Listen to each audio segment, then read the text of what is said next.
Hello again everyone. Another deck to unbox, guys. Nabili ko online. Hindi ko na lang sabihin kung saan, pero kung curious kayo, i-comment nyo na lang. Ayan. Buksan ko na ha. Para hindi na tayo magtagaw. Ayan. Kasi ginagamit ko dahil nagbabasa talaga ako. Reading ako, guys. Kung hindi nyo pa alam, pa-follow na lang. Hanapin nyo lang Purple Pin sa Facebook o kaya dito sa YouTube. Ayan. So, yung mga gustong magpa-private reading, dumiretso kayo sa official FB page ko. Mag-ingat lang kayo, guys, kasi maraming fake accounts na gumagaya nung page ko. Baka yung maling Purple Pin yung mapuntahan ninyo. Okay? So far, sa Facebook, nasa, na ako, sa ngayon, mga nasa 74,000 followers. Tapos, sa YouTube is 60 something. Hindi ko alam kung 65 or, ewan ko. Hindi ako sure. Isa kung ano.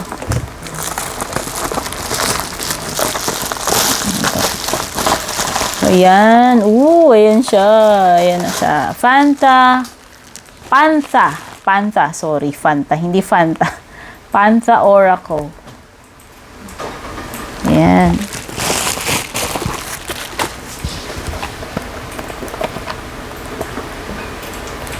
Okay, so kailangan ko pala ng kaya na ng gunting yan. Ayan. So, this is unboxing and flip through. Oops. Ingatan kong masugatan ko yung box.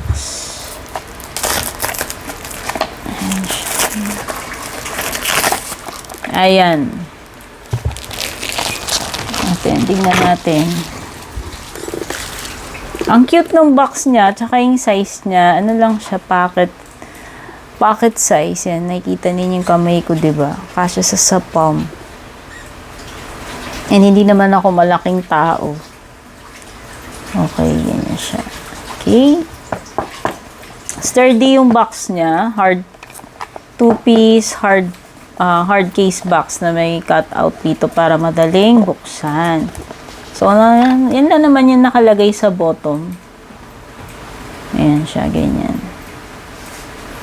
Pinapakita lang yung mga cards, yung ibang cards dito. Sabi dito is Pantha Oracle Ver.watercolor. Tapos ang nakalagay dito is 85 watercolor style oracle cards. Sa sides niya ganyan lang. Tapos merong author, artwork, and artist. 85 cards pala. So, yan. Madali naman siyang buksan. Oops. Wala naman to. Wala naman nakasulat doon sa ano. Ayan yung box niya. Okay. Kapag may naririnig kayo, guys, yung aso ko yun hinihika. So, ayan. Mayroon siyang paper binding na medyo humulas na. Ayan. Ang ganda niya, guys. It's, gilded. Kasi may nabili ako neto, guys, na una eh. Hindi ko nga lang, knock off yung nabili ko. Kasi nga, hindi ko rin alam paano ko o-order. Kasi ang gumagawa nito is si Destiny. From Thailand yata ito.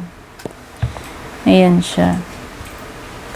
So, tinanggal ko na yung paper binding. At saka yan, ganyan. Ganyan ka-cute. Yung itsura ng... Ganyan ka-cute yung kanyang gilding, guys. Love it. Size niya is cute din. Nakikita nyo naman, oh. Yung ganito kung nakuha kasi syempre knock-off lang naman yun eh. So, let's compare this to a regular size tarot card. Compare ko siya sa the original Rider-Waite. Ganyan siya. Regular size, no? Standard size ito. So, ganyan siya. Pocket siya eh. 85 watercolor style oracle cards, pocket size. So, check na natin. Pero napakaganda ng gilding niya. Oh, 'di ba? Ang cute. Cute niya. Tapos yung back ng backings ng mga cards ganito. May parang bilog-bilog na watercolor. Okay. Kasi alam ko yung standard neto, ewan ko kung meron ba talagang nirelease na ganito. Hindi ko alam. Hindi ako sure. Hindi ko ma-vouch yan kasi hindi ako sigurado eh. So, ito yung extra cards niya. Nakalagay Destiny yung publisher yata or ewan ko. Tapos meron siyang another card. Pantha Oracle. O, diba? Tapos, so, yan. Di ko alam bakit dalawa to. Some purple and blue. Or violet ba yan? Yan. So, let's, proceed with the flip through ng mga cards. Ito siya. Okay, ang cute niya. First card is Adventure. It's numbered, guys. As you can see dito sa upper right corner. Sorry naman, may shadow. Ayan. Di yata ganun kaganda yung lighting ko. Kasi may ilaw dito. Fluorescent dito sa likod ko eh. Ayan. Adventure. Tignan nyo. Adventure. Explorer, passion, and travel. Yung nabili ko talaga unang knockoff, malala talaga yung kasi yung pagkakasulat niya is talagang blurred. Almost hindi mo siya mabasa. Pero ito is, kaya medyo, hindi rin ganun ka-crisp yung detalye kasi it's in watercolor design. Kagaya nga nung sinasabi dyan. Pero mas clear ito. Adventure, profession. Sorry kung distracting yung yung shadow. Wait lang. Ayan. So pinapatay ko na yung ilaw dun. Okay, hindi ko alam kung dumilim pero sana nakikita ninyo. Profession, nakalagay dito, expertise, omniscience, talent, hesitation. At saka nakalimutan ko i-mention yung material niya. Hindi siya matte, pero hindi rin naman siya glossy. Parang may similarity there is a similarity sa cardstock ni the original. Pero ito is mas smooth ito. Mas smooth. And may konting sheen. Konti siyang sheen. Okay? Para sa And yung cardstock niya is sturdy. As you can see, sturdy siya. Nagba-bounce back. So, sa tingin ko maganda. Hindi siya manipis eh. Hindi siya flimsy. Okay? Care. Na-enjoy ko to guys eh. Gamit ko tong deck na to sa mga readings ko eh. Coach. Marami to. So, proceed ko na. Hindi ko natatagalan kasi 80. A total of 85 cards. Alliance, Blind, Fate. By the way, 3 naman yung mga keywords below. Kaya mas lalo nyo ma-enhance yung pagbabasa ninyo. No? So, there is a number on the upper right corner. And there is the title of the card and also some keywords below. Justice. Stop. So, this is a total of 85 oracle cards in watercolor. Loss. Come. Marionette. Accident. Right, Triumph, Memory, Sweetheart, Origin, Blessing, Mask, Gain, Goal, Live and Learn, Promise, Reservation, Conflict, Loneliness, Luck, Compromise, Commitment. So siguro yung what I love about this deck is you can use it in any kind of reading. You can use it for general readings, love readings. So this deck is versatile para sa akin. To be, it's versatile. That's why I love using this deck. Gift, Third Wheel, Natural Disaster, Sweet Dream, and I love the cardstock. For the cardstock, it is sturdy. Snaps back, bendable, flexible, and it's not matte, but it's not glossy either. And I love the gilding.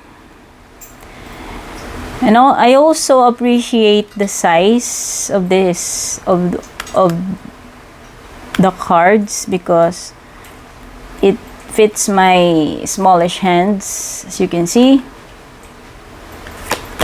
Idea, good news, self-love, readiness, collaboration, family, indulgence, strategy, saving, eternal love, protest, inducement, homeless, vow, evidence, confinement, disturbance, libation, robbery, withdrawal, daydream, fright, imagination, merit making,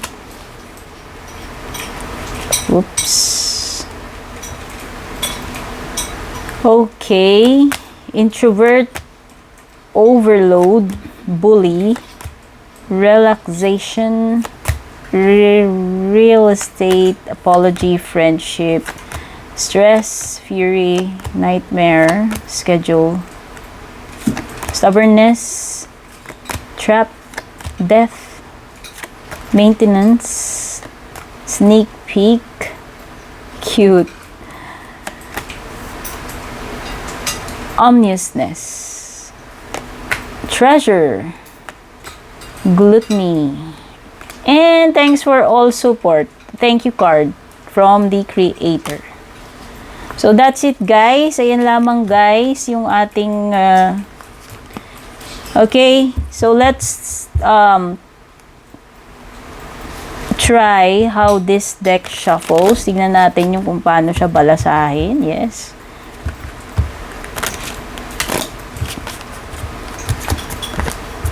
Hindi kasi siya sobrang liit, and at the same time, hindi siya sobrang laki. Okay, so na-appreciate ko. I appreciate the size of the card. It's not too big or too small. So let's do a reading for the collective. Tignan na natin what will be the message for the collective. So, to all of you who's watching right now, this will be the message for you guys. General reading. Okay. Let's pull one card for the collective, and we pulled conflict, difference, disputation, and quarrel. Okay, there you could argue with someone. So yan guys, pwedeng ito ay merong mga pagtatalo. Nakita nyo naman doon sa card parang may nagtatalo sila, nagsisigawan. So there could be a heated argument, a conflict. So it says here, this is the